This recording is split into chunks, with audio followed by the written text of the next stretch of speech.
հայտնություն է հրապարակվում, որը ծայրից ծայր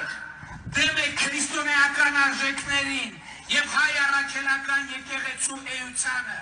Չհասկացա, հոգևորականը Bentley ունենա, ոչ մեկին հաշվետվություն չտա, խելագար է։ Հասկանում եք, իմ կարծիքը չի, դուք ասում եք այդ մարդը դեմ է քրիստոնեական արժեքներին, հայ առաքելական եկեղեցու էությանը, հոգևորականը Bentley ունենա ու ոչ մեկին հաշվետվություն չտա, խելագար եք, ես անկեղծ ասած չգիտեմ ում եք խելագար համարում, բայց այդ մարդու հետ դուք բանակցում եք եկեղեցու նորոգման շուրջ։